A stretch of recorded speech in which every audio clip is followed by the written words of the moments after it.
Números, capítulo 32, versículo 1 ao capítulo 33, versículo 39. As tribos de Ruben e Gade possuíam rebanhos enormes. Por isso, quando viram que as terras de Jazar e Gileade eram adequadas para os rebanhos, foram a Moisés, ao sacerdote Eleazar e a outros líderes da comunidade e disseram: Vejam as cidades de Atarote, Dibon, Jazar, Ninra, Esbom, Eleade, Sibma, Nebo e Beom. O Senhor conquistou toda essa região para a comunidade de Israel, e ela é adequada para criar rebanhos para nós, seus servos que possuímos rebanhos. Se contamos com o seu favor, pedimos que nos deixe ocupar esta terra como nossa propriedade, em vez de nos dar a terra do outro lado do Jordão. Moisés perguntou aos homens de Gade e Ruben: Então, vocês querem que seus irmãos vão à guerra enquanto vocês ficam aqui? Por que querem desanimar o restante dos israelitas de atravessar o rio para a terra que o Senhor lhes deu? Seus antepassados fizeram a mesma coisa quando eu os enviei a Cádiz Barneia para fazer o reconhecimento da terra. Depois que subiram até o vale de Elcol e fizeram reconhecimento da região, desanimaram os israelitas de entrarem na terra que o Senhor lhes dava. Por isso, a ira do Senhor se acendeu contra eles, e ele jurou: De todos aqueles que eu resgatei do Egito, ninguém, com 20 anos para cima, virá à terra que eu jurei dar a Abraão, Isaque e Jacó, pois não me obedeceram de todo o coração. As únicas exceções são Caleb, filho do queneu Jefoné, e Josué, filho de Num, pois eles seguiram o Senhor de todo o coração. A ira do Senhor se acendeu contra os israelitas e ele os fez andar sem rumo pelo deserto durante 40 anos, até que toda geração que havia pecado contra o Senhor tivesse morrido. Mas aqui estão vocês, uma raça de pecadores, fazendo exatamente a mesma coisa, acendendo ainda mais a ira do Senhor contra Israel. Se vocês se afastarem dele e se ele abandonar o povo no deserto outra vez, vocês serão responsáveis pela destruição de todo este povo. Eles se aproximaram de Moisés e disseram: Queremos construir currais para nossos animais e cidades para nossos filhos. Então nos armaremos e sairemos prontamente com os israelitas para a batalha, até que os tenhamos levado em segurança para a sua terra. Enquanto isso, nossos filhos ficarão nas cidades fortificadas que construirmos aqui e estarão protegidos de ataques dos povos da região.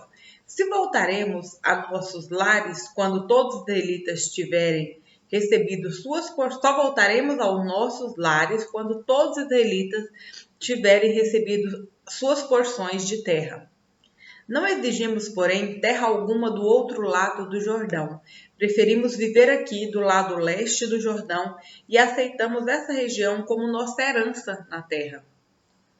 Então Moisés lhes disse: Se fizerem como prometeram e se, armadas para a batalha do Senhor, suas tropas atravessarem o Jordão e continuarem a lutar até que o Senhor tenha expulsado seus inimigos, então poderão voltar, quando o Senhor tiver conquistado a terra. Assim, vocês terão cumprido seu dever para com o Senhor e para com o povo de Israel. A terra do lado leste do Jordão será sua propriedade da parte do Senhor. Mas, se não fizerem como prometeram, terão pecado contra o Senhor e não escaparão das consequências. Vão, construam cidades para suas famílias e currais para seus rebanhos, mas façam tudo o que prometeram. Os homens de Gade e Ruben responderam: Nós, seus servos, seguiremos suas instruções. Nossos filhos, esposas, rebanhos e gado ficarão aqui, nas cidades de Gileade. Mas nós, seus servos, todos armados para a guerra, atravessaremos o rio e lutaremos pelo Senhor, conforme nos ordenou. Moisés deu ordem ao sacerdote Eleazar, a Josué, filho de Num, e ao chefe das famílias das tribos de Israel. Disse ele: Os homens de Gade e Ruben estão armados para a batalha e atravessarão o Jordão com vocês e lutarão pelo Senhor. Se o fizerem depois que a terra for conquistada, entregue-lhes o território de Gileade como sua propriedade. Mas se eles se recusarem a armar-se e atravessar o rio com vocês, serão obrigados a aceitar uma porção de terra com o restante de vocês em Canaã. As tribos de Gade e Ruben disseram outra vez: somos seus servos e faremos o que o Senhor ordenou. Atravessaremos bem armados o Jordão até Canaã e lutaremos para o Senhor, mas nossa porção de terra estará aqui, deste lado do Jordão. Então Moisés distribuiu terras entre as tribos de Gade e Ruben e meia tribo de Manassés, filho de José. Deu-lhes o território de Seom, rei dos amorreus, o território de Og, rei de Bazã, toda a terra com suas cidades e o território ao redor delas. Os descendentes de Gade construíram as cidades de Dibon, Atarote, Aroer, Atarote Sofã, Jazar, Jogbeá, Bet-Nirra e Bet-Arã. E todas eram cidades fortificadas e com currais para os rebanhos. Os descendentes de Ruben construíram as cidades de Esbom, Eleade, Kiriataim, Nebo, Baal-Meon e Sibma, e mudaram o nome de algumas das cidades que conquistaram e reconstruíram. Os descendentes de Maquir, da tribo de Manassés, foram até Gileade, tomaram posse dela e expulsaram os amorreus que viviam ali. Moisés deu Gileade aos Maquiritas, descendentes de Manassés, e eles se estabeleceram ali. O povo de Jair, outro clã da tribo de Manassés, capturou muitos dos povoados de Gileade e mudou o nome da região das cidades de Jair.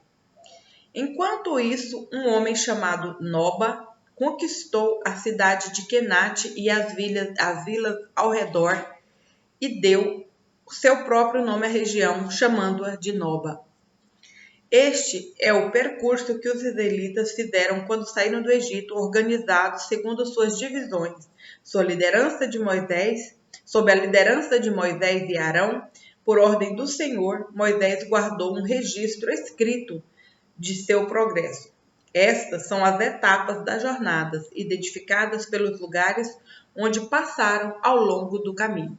Os israelitas partiram da cidade de Ramessés no 15º dia do primeiro mês, na manhã seguinte à primeira celebração da Páscoa. Partiram triunfantemente à vista de todos os egípcios. Enquanto isso, os egípcios sepultavam o filho mais velho de suas famílias que o Senhor havia ferido mortalmente na noite anterior. Naquela noite, o Senhor derrotou os deuses do Egito com grandes atos de julgamento. Depois de partirem de Ramessés, os israelitas acamparam em Sucote. Saíram de Sucote e acamparam em Etã, à beira do deserto. Saíram de Etã e voltaram para Pi-Airote, de frente para Baal-Zefon, e acamparam perto de Migdol. Saíram de Pi-Airote, atravessaram o Mar Vermelho e chegaram ao deserto. Viajaram 3 dias pelo deserto de Eftã e acamparam em Mara. Saíram de Mara e acamparam em Elim, onde havia 12 fontes de água e 70 palmeiras. Saíram de Elim e acamparam junto ao Mar Vermelho. Saíram do Mar Vermelho e acamparam no deserto de Sim. Saíram do deserto de Sim e acamparam em Dófica. Saíram de Dófica e acamparam em Alus. Saíram de Alus e acamparam em Refidim, onde não havia água para o povo beber. Saíram de Refidim e acamparam no deserto do Sinai. Saíram do deserto do Sinai e acamparam em Quibrote Ataavá. Saíram de Quibrote Ataavá e acamparam em Azerote. Saíram de Azerote e acamparam em Ritmá. Saíram de Ritmá e acamparam em Rimon-Pérez. Saíram de Rimon-Pérez e acamparam em Libna. Saíram de Libna e acamparam em Rissa. Saíram de Rissa e acamparam em Quelata. Saíram de Quelata e acamparam no Monte Sefer. Saíram do Monte Sefer e acamparam em Arada. Saíram de Arada e acamparam em Maquelote. Saíram de Maquelote e acamparam em Taate. Saíram de Taate e acamparam em Terá. Saíram de Terá e acamparam em Mítica. Saíram de Mítica e acamparam em Asmona. Saíram de Asmona e acamparam em Moserote. Saíram de Moserote e acamparam em Bene-Jaacã. Saíram de Bene-Jaacã e acamparam em Or-Gidigade. Saíram de Or-Gidigade e acamparam em Jotbatá. Saíram de Jotbatá e acamparam em Abrona. Saíram de Abrona e acamparam em Ezion-Geber. Saíram de Ezion-Geber e acamparam em Cádiz, no deserto de Zim.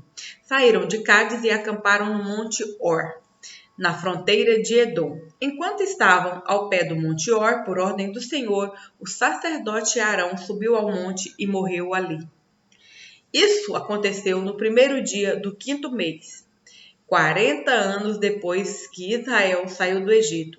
Arão tinha 123 anos quando morreu no Monte Or.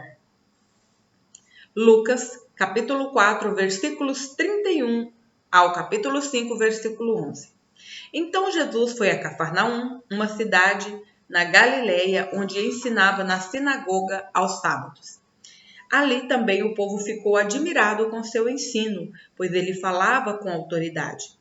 Certa ocasião, estando ele na sinagoga, um homem possuído por um demônio, um espírito impuro, gritou: Por que vem nos oportunar, Jesus de Nazaré?